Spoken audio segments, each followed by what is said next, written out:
hace algunos años. No lo sé, pero tal vez haya algo de cierto. Lo que sé es que su figura sabia y generosa atraviesa las calles, bendice nuestra tierra fértil y da la bienvenida al otoño, época de cosecha y abundancia.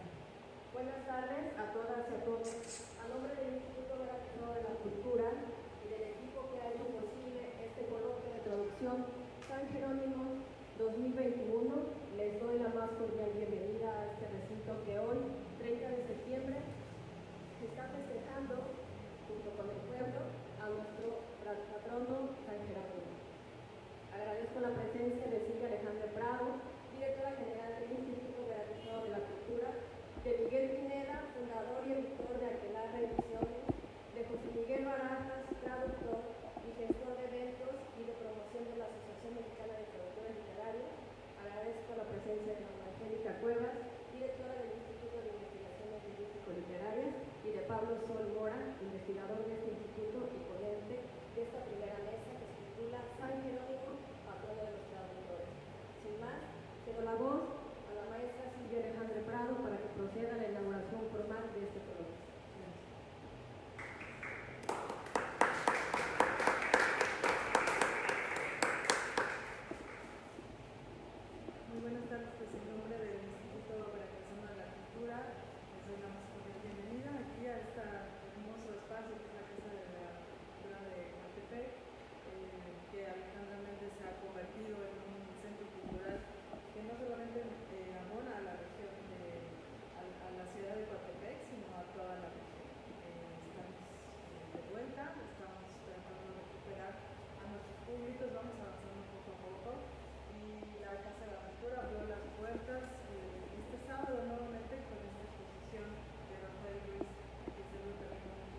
de Investigaciones Lingüístico-Literarias, del que en este momento es directora. Y así más, le cedo la palabra.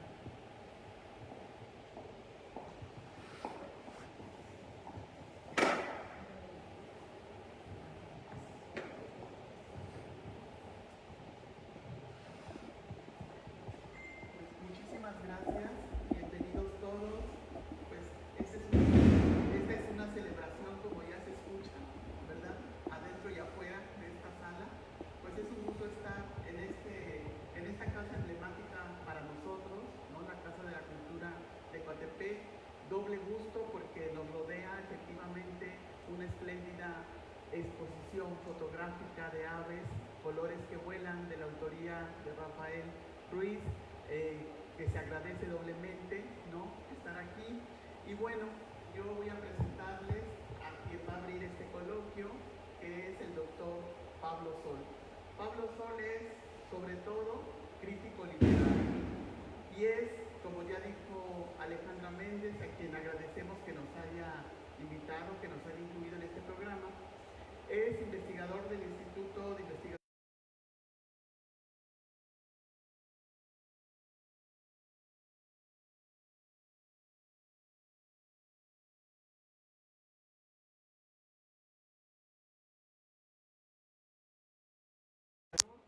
de la Universidad Veracruzana, Miseria y Dignidad del Hombre en los Siglos de Oro, del Fondo de Cultura, presencia de Alejandro Rossi, que escribió en coautoría con Juan Villoro, del Colegio Nacional, y también ha sido editor de Oráculo, Manual y Arte de Prudencia, antología de Baltasar Gracián y El celoso extremeño.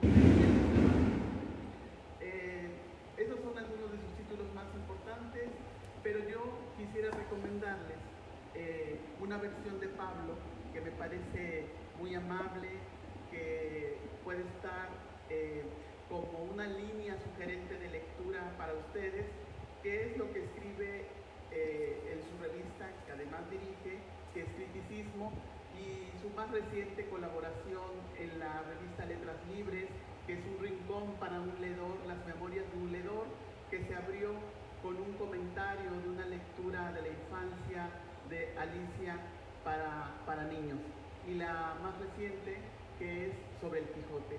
Entonces les recomiendo que lo busquen, no se van a arrepentir. Y hoy pues va a darnos una charla sobre la figura de San Jerónimo. No voy a decir nada más, le voy a dar inmediatamente la palabra, y cuando él termine vamos a hacer pues algunos comentarios, algunas preguntas entre esa información confusa que a veces tenemos en torno a la figura de San Jerónimo y lo que Pablo nos pueda regalar de su conocimiento. Adelante, Pablo. Bien, gracias, más que nada. Gracias, Alejandra, por supuesto, por invitarme a participar en esta charla, ¿no? Y a Norma, por supuesto, por la intermediación, ¿no? Y bueno, a mí me da mucho gusto realmente que el santo patrón de Coatepec, que es el pueblo donde vivo, sea San Jerónimo, ¿no? Pues porque es un santo obviamente letrado, ¿no? No se podía pedir un santo patrón más letrado que San Jerónimo realmente, ¿no? Es una especie como de santo patrón intelectual, podríamos decir, ¿no? Y bueno, yo cada vez que me despierto y que yo vivo una cuadra de acá, y lo primero que veo desde mi estudio es la torre de la parroquia, ¿no? Así que tengo a San Jerónimo enfrente todo el tiempo, y me gusta pensar que de alguna manera San Jerónimo ampara las cosas que hacemos aquí, ¿no? Y bueno, los últimos meses que hemos estado más bien encerrados, pues más todavía, ¿no? Así que eso es un poco lo que me gusta pensar, que San Jerónimo de alguna manera protege las actividades literarias que se hacen cerca de su parroquia, ¿no? En fin, bueno, justamente ya se recuerda mucho, ¿no?, que San Jerónimo pues es santo patrón de los traductores, y esto, como todo el mundo sabe, es porque él es el traductor de la Biblia al latín, ¿no?, de la versión que se utilizó durante siglos, que fue la Biblia oficial, que se conoce como la Vulgata, ¿no? Eso es algo bien conocido. Y yo justamente comentaba que quería hablar un poco más de San Jerónimo como más allá de la Vulgata, ¿no? Es decir, ¿quién fue San Jerónimo? ¿Qué otras cosas hizo? Aunque por supuesto la razón que nos reúne aquí tiene que ver fundamentalmente con la traducción, ¿no? Entonces me gustaría comenzar primero con una especie de semblanza acerca de la figura de San Jerónimo y después hablar un poco brevemente sobre lo que a mí me parece que es como la parte más accesible de San Jerónimo, si alguien está interesado en leer a San Jerónimo actualmente, ¿no? Cosa improbable, pero si a alguien le interesa eso, lo más fácil que puede leer, yo creo, son las cartas, ¿no? El epistolario de San Jerónimo, porque San Jerónimo tiene un epistolario riquísimo, ¿no? Y es ahí en donde mejor se puede apreciar como su personalidad, podríamos decir, ¿no? Y bueno, tengo la impresión de que a veces de estas figuras, ¿no? Figuras de santos a fin de cuentas, tenemos como una imagen demasiado beatífica, podríamos decir, ¿no? Y muy, bueno, desde luego pensamos ante todo de una persona que sea un santo, que es lo que pensamos, que era una persona muy buena, por supuesto, ¿no? Que se distinguía por su bondad, desde luego por su piedad religiosa, etcétera, ¿no? Pero luego muchas veces estamos como idealizando, ¿no? No en el sentido de que fueran lo contrario, es decir, que fueran malas personas en lo absoluto, ¿no? Pero sí de que su personalidad no era una personalidad sencilla, ¿no? Que no eran temperamentos como suelen aparecer en los retratos o en las estatuas, que vivieran con una especie de beatitud permanente y casi en otro mundo, ¿no? Eran personalidades muy complejas, muy difíciles, ¿no? Contradictorias, no fáciles de tratar, ¿no? Y estoy pensando, desde luego, ya en San Jerónimo concretamente, ¿no? Que no era una perita en dulce y que no le caía bien a todo el mundo y que tuvo muchísimos pleitos a lo largo de su vida, ¿no? Pero que en eso lleva como una tradición que lo asemeja a otras figuras importantes del cristianismo, a otros santos, ¿no? Pienso, por ejemplo, en San Agustín, ¿no? Que es también importantísimo y que fue su estricto contemporáneo, por otro lado. Esa es una cosa interesante, ¿no? Es decir, estos dos hombres, Jerónimo y San Agustín, pues vivieron en la misma época, ¿no? No se llevaban tan bien, ¿no? El más famoso en la época era Jerónimo. San Agustín le escribió, lo admiraba por algunos de sus trabajos, le escribió algunas veces, después se pelearon por una cuestión ahí como de interpretación. San Jerónimo se daba el lujo de no contestarle las cartas a San Agustín, ¿no? Que era como dejarlo en visto, no dejas en visto a San Agustín, obviamente, ¿no? Entonces eso como retrospectivamente se oye muy mal y es cómo es posible que no se llevaran bien, pero pues no se llevaban tan bien, ¿no? En fin, estas cosas que van como humanizando estas figuras que de otra manera parecen como muy distantes, ¿no? Se parecía un poco a San Agustín, que también era un tipo muy polémico, ¿no?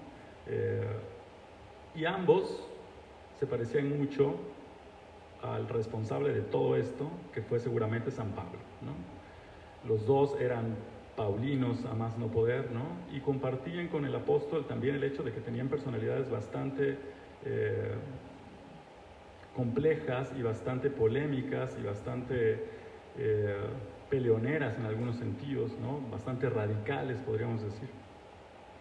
Pero bueno, San Jerónimo, como todo el mundo sabe, vivió entre los siglos IV y V, ¿no? Esto es muy importante no olvidarlo porque la peor manera de acercarse a una figura de este tipo es juzgarla desde nuestros parámetros desde el siglo XXI, ¿no? Lo primero que hay que hacer si se aspira a medio entender una figura así es situarla en su contexto histórico, ¿no? Si no, no se entiende nada. Y bueno, no se sabe bien, no se tiene la certeza en qué año nació hacia el 347 más o menos, ¿no?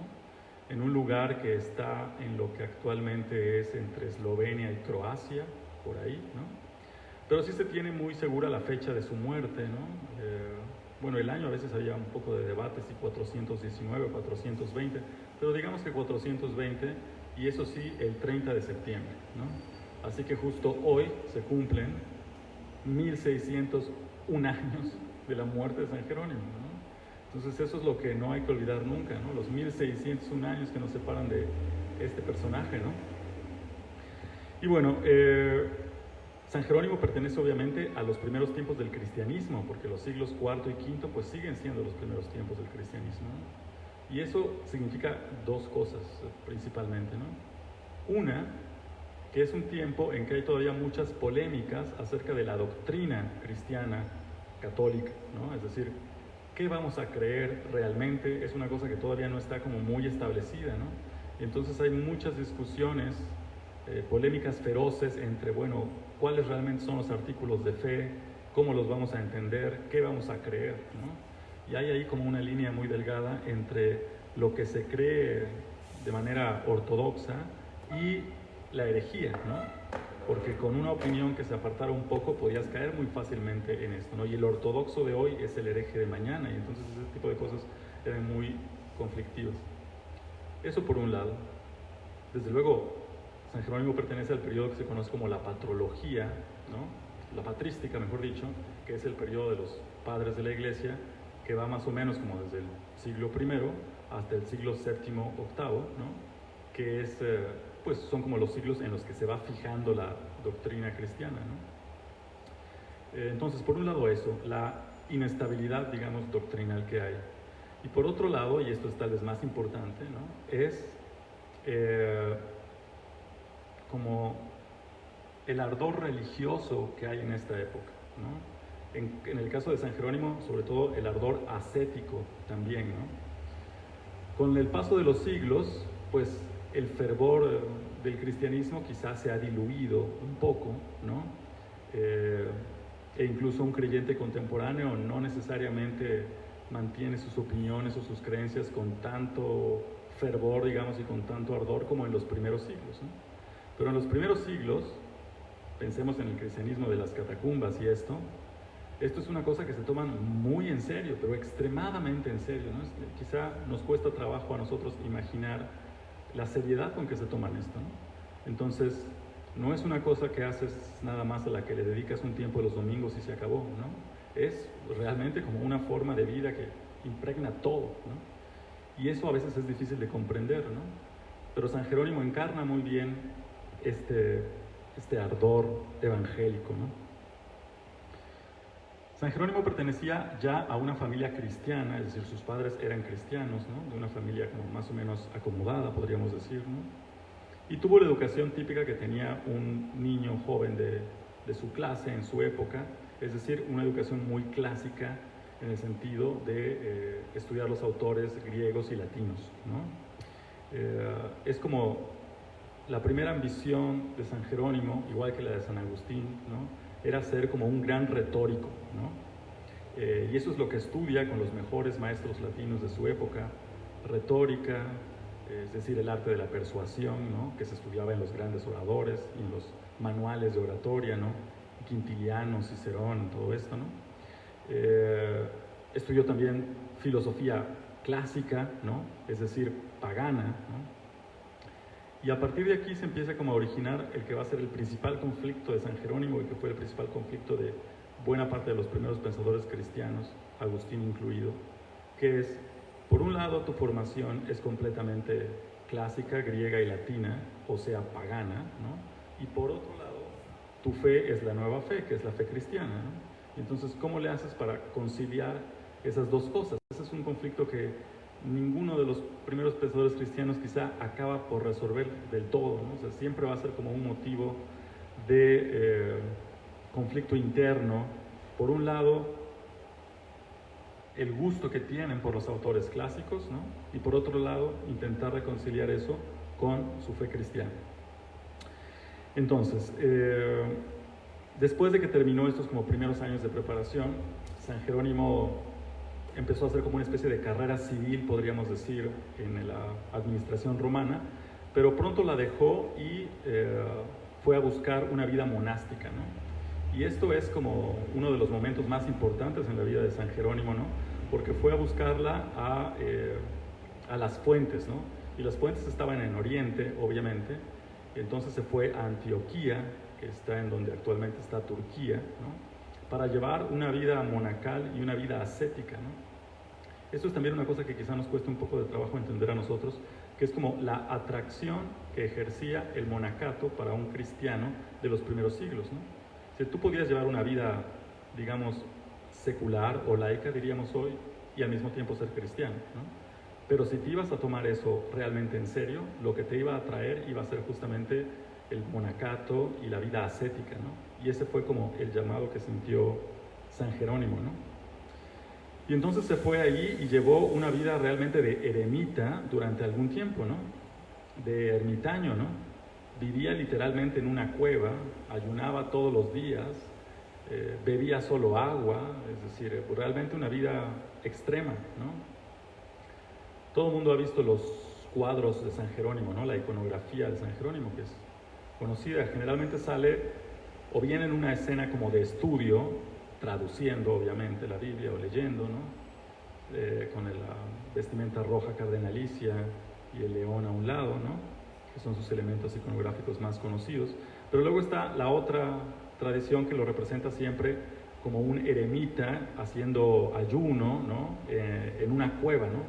Y ahí hay como un gran anacronismo, uno de los muchos anacronismos que hay con San Jerónimo, que siempre se le representa como si tuviera como 70 años, ¿no? Es decir, ya muy viejo, semidesnudo, ahí en la cueva, ¿no? Desde luego muy delgado. Pero todo esto lo hizo San Jerónimo cuando tenía como 25 años, ¿no? O sea que realmente lo que habría que imaginarse es a alguien muy joven haciendo esa vida ascética, ¿no? Por otro lado, la vida ascética a los 70, pues a lo mejor ya no cuesta tanto trabajo, pero a los 25 sí que cuesta mucho trabajo, ¿no? Y a San Jerónimo le costó muchísimo trabajo, ¿no? Ahí fue donde, bueno, poco después, ¿no? Empezó a estudiar más griego, que ya sabía, pero a perfeccionarlo, y muy importante para la labor de traducción, empezó a estudiar hebreo, y hebreo sí, deseo, ¿no? Y esto era pues indispensable para su labor de traductor más adelante, ¿no? Y decide dedicarse enteramente al estudio de las escrituras, ¿no? Es decir, ya no de los autores clásicos, sino de la Biblia, ¿no? Aunque siempre va a estar recurriendo de una forma u otra a los escritores que había estudiado antes, ¿no? Y aquí comienza también, bueno, en este periodo como ascético, ¿qué fue lo que llevó a San Jerónimo a abrazar esa vida, ¿no? Es decir, ¿por qué se hizo asceta? ¿Contra qué tentaciones está luchando principalmente, ¿no? Y eso está clarísimo una vez que uno lee un poco las cartas, ¿no? Y es el mismo caso de San Agustín y es el mismo caso de San Pablo. La peor tentación es la carne, la sexualidad, ¿no? Eso es lo que hay que apagar y reprimir todo lo que se pueda, ¿no? Hasta extinguirla por completo, idealmente, ¿no? Ese es el núcleo de la ascesis. Tengo por aquí un fragmento, bueno, traje mi ejemplar de las cartas, que es este, que es una edición bilingüe, latín-inglés, y quiero nada más leerles un párrafo para que se den cuenta más o menos como del tono de San Jerónimo. San Jerónimo habrá dejado de estudiar los clásicos, pero siempre tuvo esa como elocuencia que aprendió en los clásicos. Es una de las muchas como, una de las contradicciones, ¿no? Es decir, se quiere alejar de la cultura clásica, pero sigue escribiendo y pensando en términos de cultura clásica, ¿no? Y entonces le está contando a una de sus discípulas qué fue lo que hizo en el desierto, ¿no? Voy a, en contra de lo que estamos celebrando ahora, mal traducir así como inmediatamente, ¿no? Pero dice, y muchas veces cuando estaba viviendo en el desierto, en ese páramo solitario, quemado por el sol, ¿cuántas veces no extrañé o no me soñé rodeado de los placeres que había en Roma? Solía sentarme solo porque estaba lleno de amargura. Mis miembros, los miembros de mi cuerpo, estaban cubiertos por una costra. Mi piel, que había descuidado mucho tiempo, se había vuelto rugosa y negra como la de un etíope. Lloraba y gemía todos los días. Y si el sueño vencía mi resistencia y caía sobre mis ojos, daba con mis huesos contra la tierra desnuda. De comida y de bebida no voy a hablar. Los eremitas no tienen otra cosa más que agua fría cuando están enfermos, y para ellos es un pecado lujurioso comer platos cocinados. Pero en medio de mi miedo al infierno, y donde solamente mis compañeros eran escorpiones y bestias salvajes, con frecuencia me encontraba rodeado de bailarines. Mi cara estaba pálida por el ayuno, y a pesar de que mis miembros estaban fríos como el hielo, mi mente ardía con deseo, y el fuego de la lujuria seguía ardiendo enfrente de mí, incluso cuando mi carne ya estaba prácticamente muerta. Bueno, pues ahí está clarísimo cuál era el problema, ¿no? Entonces este era como el principal enemigo de San Jerónimo. Quizá la carta más famosa de San Jerónimo es una carta muy divertida retrospectivamente, ¿no? La carta número 22, en donde San Jerónimo, el medio, bueno, está enfermo, extremadamente enfermo. Claro, lo raro era no enfermarte con semejante régimen, ¿no? Y dice que estaba ya como al borde de la muerte, y entonces tiene un sueño, que es un sueño famosísimo, ¿no? En el que ya está frente a Dios y lo están como examinando para ver si entra al cielo o no. Y le preguntan, bueno, ¿y tú quién eres, no? Y él dice, yo soy un cristiano. Y Dios le contesta, no, tú no eres un cristiano, tú eres un ciceroniano, porque a ti te gustaba más Cicerón que las escrituras, tú no entras, ¿no? Entonces ese sueño traumó por completo a San Jerónimo, ¿no? Fue así como que, bueno, ya después de esto no vuelvo a tocar, te lo juro, un autor latino o griego, ¿no? Sí lo hizo, pero siempre como con miras a reforzar su estudio de las escrituras, ¿no? Luego empieza otro periodo en la vida de San Jerónimo, en donde viaja a Constantinopla, ¿no? Y en donde lleva a cabo las primeras traducciones de la Biblia, ¿no? Que es la obra de su vida, por supuesto, ¿no? Gracias a Gregorio de Nacianzo, otro de los grandes padres de la iglesia de la época, ¿no? Y luego viene un periodo muy activo, no lo vamos a llamar mundano, porque no hubo mundano nada, yo creo, en la vida de San Jerónimo, pero en comparación un poco, cuando vivió una temporada en Roma, ¿no? Y en Roma él era como el predilecto de quien entonces era papa, que era el papa Dámaso, que fue quien le encargó en parte la traducción de la Biblia, ¿no? Y en Roma, San Jerónimo, esto es muy importante, se relacionó con ciertas personalidades como de la aristocracia romana, ¿no? Sobre todo mujeres, en las que ejerció un gran atractivo espiritual, ¿no? Desde luego San Jerónimo debió haber sido increíblemente carismático, ¿no? En el sentido estricto de la palabra carisma, ¿no? Y entonces atraía, ¿no?, a estas mujeres que eran como mujeres, repito, de la clase alta, ¿no?, muy ricas, y que dejaban todo o ponían todo al servicio de San Jerónimo y su causa, ¿no? Y aquí hay una muy importante que se llama Paulina y su hija de nombre Eustaquio, que a partir de ahí siguieron a San Jerónimo hasta Jerusalén, ¿no? Y gracias a las cuales San Jerónimo pudo hacer muchas de las cosas que hizo, ¿no? De hecho, cuando se murió el Papa Dámaso, como que a San Jerónimo se le ocurrió, lo dice en alguna carta, que a lo mejor él podía ser el próximo Papa, y se le habrá ocurrido a alguien más, ¿no? Pero no fue él el próximo Papa, al contrario, el Papa fue otro que odiaba a San Jerónimo, porque San Jerónimo tenía muchísimos enemigos en Roma, ¿no? Y aquí es cuando se empieza como a deshacer un poco esa imagen de un santo como de una personalidad muy serena o beatífica, ¿no? Repito que quizá el rasgo de carácter más sobresaliente de San Jerónimo era como su celo ascético, ¿no?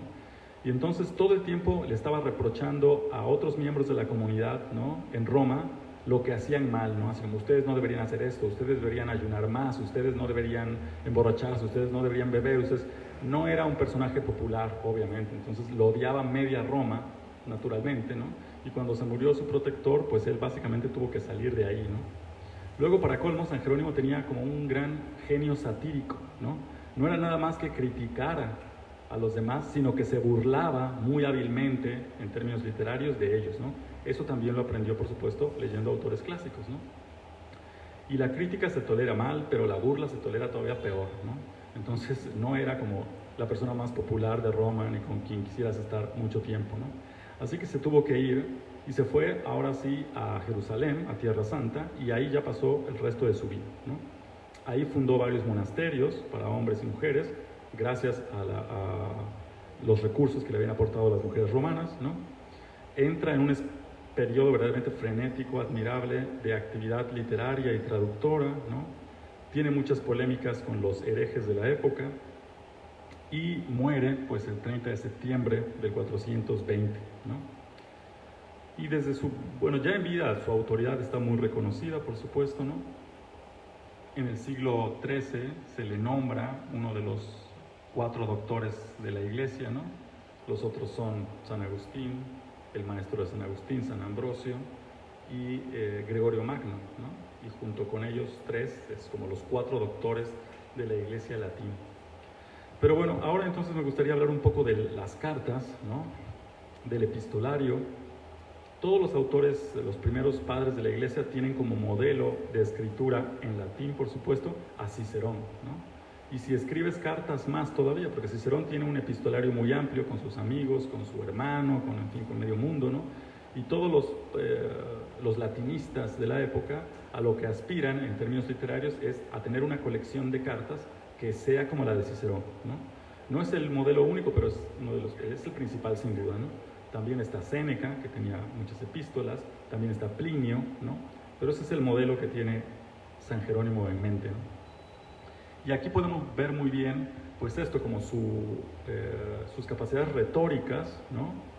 Y su fervor religioso, ¿no? Hay 2 cuestiones en las que me gustaría detenerme, ya casi para terminar, que son, por un lado, la vida monástica, ¿no? Y la vida ascética.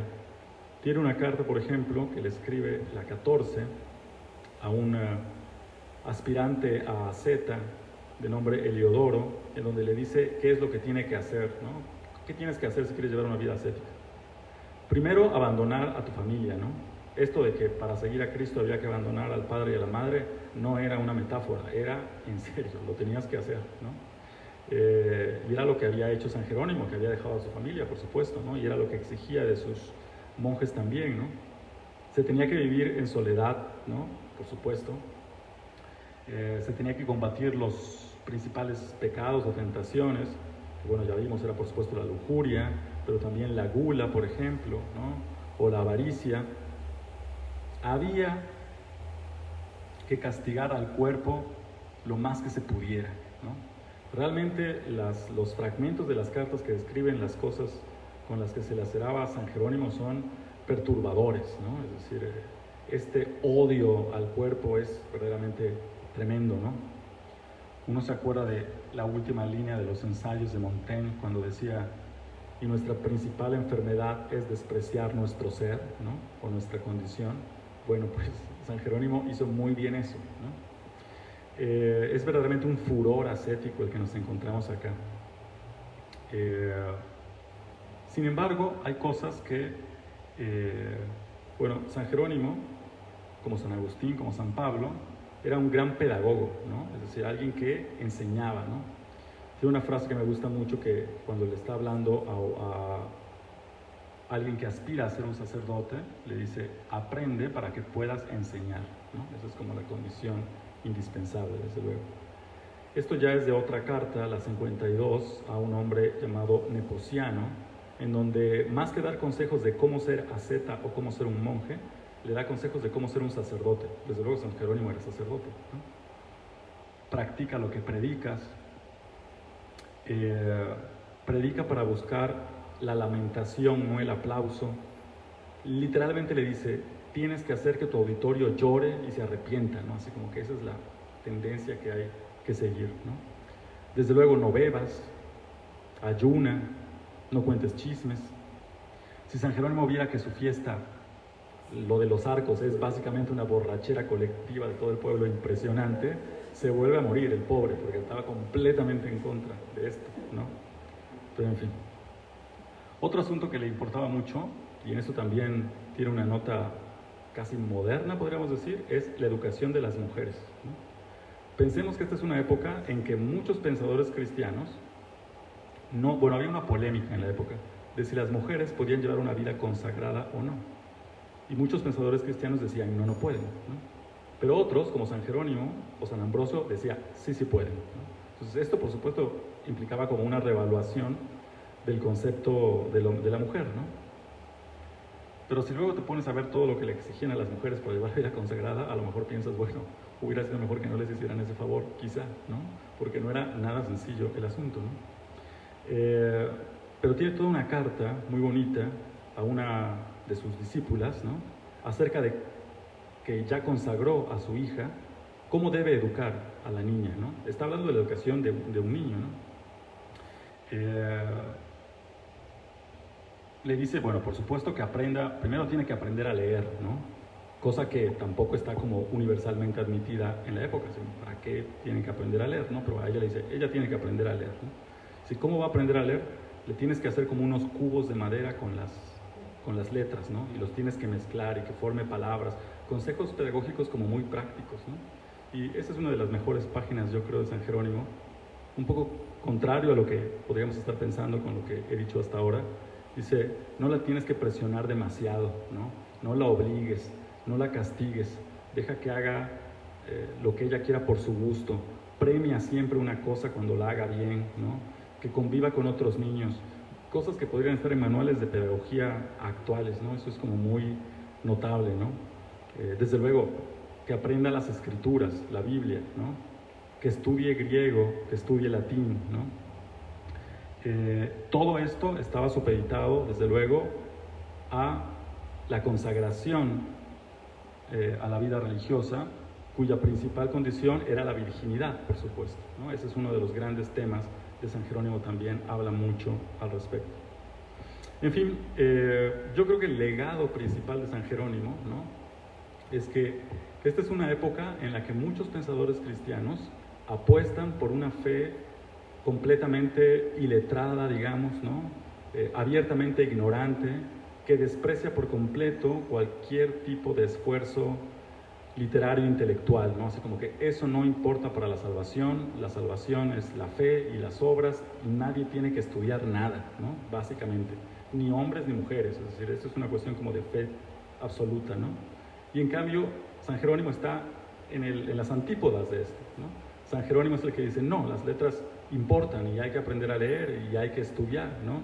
Y el estudio de la Escritura es importante para conocer a Cristo también, y quien ignora las Escrituras lo ignora a Él, ¿no? Entonces forma parte como de ese polo de defensa de lo intelectual, de lo literario, de la lectura, y eso es lo que me parece a mí como más simpático de la figura de San Jerónimo, ¿no? Pero bueno, con esto concluiría yo esta breve semblanza, y no sé si alguien tenga una pregunta o no.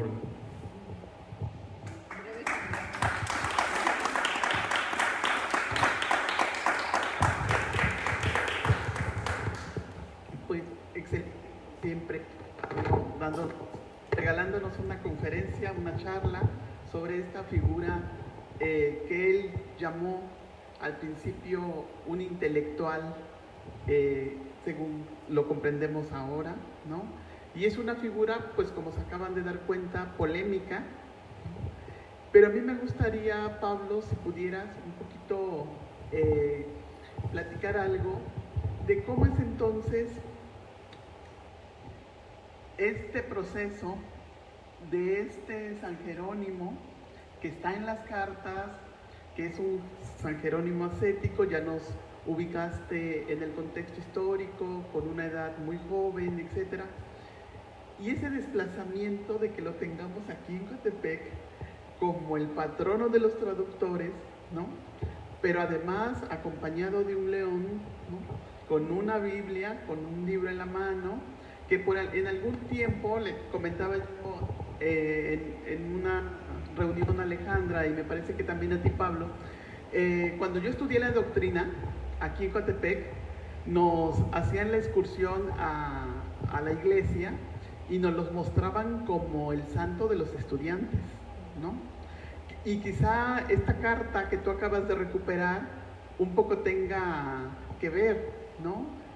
Cómo desplazamos este gusto por la lectura, por conocer no solamente las Sagradas Escrituras, sino, como ya vimos, los clásicos, y entonces como un desplazamiento decir que es el santo a quien nos tenemos que encomendar todos los que tenemos por tarea leer algo, ¿no? Resolver algo a través de las letras.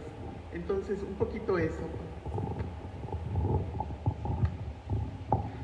Sí, bueno, desde luego que por lo que es más conocido es por ser santo patrón de la traducción, por lo que ya quedó claro, ¿no? Pero también es, como oficialmente, digamos, santo patrón de los ejemplo, ¿no? De los estudiantes, desde luego, ¿no? Y bueno, en general como de cualquiera que se dedica a las letras, ¿no? Desde luego que conforme fue pasando el tiempo, pues la acción más importante de fue el hecho de haber traducido la Biblia, ¿no? La Vulgata es la parte más importante de su obra. Y se fueron como que quizá olvidando un poco los otros aspectos, ¿no? Respecto a la representación, pues es algo muy conocido, creo. Se le pone siempre vestido de rojo, porque el rojo es el color cardenalísimo, ¿no? Pero al parecer es otro de los muchos anacronismos en las ligas de San Jerónimo. No había cardenales en el tipo de San Jerónimo, es una cosa muy posterior, ¿no? Así que San Jerónimo seguramente nunca tuvo que ser vestimenta roja, pero en fin, esto es muy común en la representación de todos los santos, ¿no? En muchos anacronismos. Y luego está el detalle que es muy simpático, que es el de León, ¿no? Una de las cosas que más me hace gracia de no me gusta de los santos, ¿no? Es que por supuesto le ponen la figura de León, y hay unos leones que pues, ponen ahí como flores o como hojas, ¿no? Pero ya para ahorrar tiempo, yo creo, pensar, muchas veces, o al menos en los años pasados, te ponen un león de peluche, que es una maravilla, es un león por ahí, pero nunca falta el león que aparece así, había un trabajo de dice que está en derecho, no me acuerdo mexicano, que era el peluche del león, pero del rey león, ¿no? Es más, la familia que sea ese león de león. Bueno, todo esto es porque, bueno, la anécdota de inconocida, un león tenía lastimado una pata con una espina, que San Jerónimo supuestamente se la quita, y el león en gratitud se le queda como mascota, ¿no? Y va siguiendo los pasos como perrito. Desde luego esto es una leyenda como folclórica que se atribuye a un montón de personajes más, a otros santos, pero también a personajes literarios. Muy posterior a San Jerónimo hay una, como del siglo XIII, una novela de caballerías que se llama El Caballero de León. El Caballero de León se llama Montaigne, ¿no? Es uno de los caballeros de Arturo, que lo mismo, ¿no? Se llama Caballero de León porque un día se encuentra un león con una pata lastimada, él lo cura y entonces a partir de ese día el león lo va acompañando siempre, ¿no? Pero es una cosa que se contaba de antiguo de muchos personajes, ¿no? Pero en fin, son este tipo de cosas de las que se va haciendo como una figura y sobre todo con la representación de la iconografía de una figura. No nos vamos a poner en exigentes en términos históricos con esto, no forma parte de la tradición, y pues un poco por ahí va. Lo que sí yo confieso que no tengo idea, ¿no? Bueno, en fin, sé que en el siglo XVII más o menos, cuando fue las primeras iglesias en Coatepec, trajeron como una representación en madera de San Jerónimo a lo que entonces sería la parroquia, ¿no? Y que por eso es un poco que es el santo patrono de Coatepec, pero probablemente hay algún antecedente histórico, ¿no? Que eso sí me interesa la forma, ¿no? Invitamos al público a hacer comentarios, alguna pregunta, alguna inquietud que tuvieran respecto de la figura de San Jerónimo, o si quieren también agregar un dato curioso sobre su experiencia de la fiesta patronal y de cómo de alguna manera van aterrizando pues estas ideas, ¿no? Que forman, como ya dijo Pablo, parte de nuestra tradición. Bueno, yo sabía que